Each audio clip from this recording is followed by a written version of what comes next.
केंद्रीय मंत्री प्रहलाद पटेल ने आज शिवपुरी जिले की 3 विधानसभा सीट कोलारस, करेरा और शिवपुरी में भाजपा प्रत्याशियों के समर्थन में सभा को संबोधित किया। कांग्रेस और गांधी परिवार समेत दिग्विजय सिंह और कमलनाथ पर जमकर निशाना साधते हुए कहा कि यह सारे के सारे लोग तुष्टीकरण में अंधे हो गए हैं। शिवपुरी विधानसभा से भाजपा प्रत्याशी देवेंद्र जैन के समर्थन में खोड़ में सभा को संबोधित करते हुए केंद्रीय मंत्री पटेल ने कहा कि राहुल गांधी का ना धर्म का पता है, ना उनकी जात पात का पता है। दिग्विजय सिंह और कमलनाथ पर निशाना लगाते हुए कहा कि दिग्विजय सिंह ने जहां अपने रिश्तेदार को लूट के लिए शिवपुरी में भेज दिया है। कमलनाथ का जिक्र करते हुए उन्होंने कहा कि महिलाओं को आइटम कहकर महिलाओं का अपमान करते हुए सार्वजनिक रूप में देखे जाते हैं।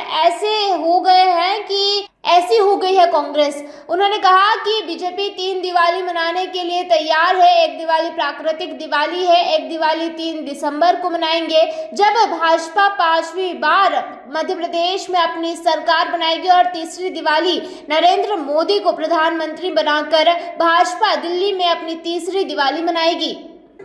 मैं प्रसन्नता व गर्व के साथ देख रहा हूँ। 36 साल के यानी 3 युग के बाद मैं अपने जिले में वापस आया हूँ और एक बात मेरे अनुज ने की है जो राजनीति के लालच में आने वाली पीढ़ी को मिसाल होगी कि उसने जिस जिम्मेदारी के साथ जिद करके मुझे उस सीट पर वो लेकर आए।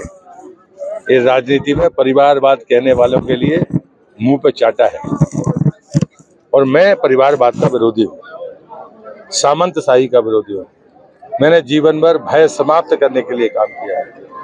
भयभीत किसी से हुआ नहीं, भयभीत किसी को किया नहीं। भय जहां दिखा उससे नष्ट करने में सदैव काम करता रहा। लेकिन कांग्रेस तुष्टीकरण में अंधी हो गई है, परिवारवाद में पागलपन की सीमा को पार कर गई है और परिवारवाद का उदाहरण इसी विधानसभा में जो महाराज आए हैं, वहां से जो अन्याय करके आए हैं उनको शिवपुरी में सजा मिलेगी। तो मुझे लगता है कांग्रेस के बाद वंशवाद के अलावा और परिवारवाद के अलावा कुछ है नहीं। झूठ और भ्रम, उसकी ताकत अब खत्म हो गई है विकास के सामने। गरीब कल्याण जीतेगा, भ्रम और भय हारेगा। पूछ लो, आप पूछ के बता दो। कोई पूछे, हमने पूछा है, उनसे पूछना। शिवपुरी से कुलदीप गुप्ता की ये रिपोर्ट।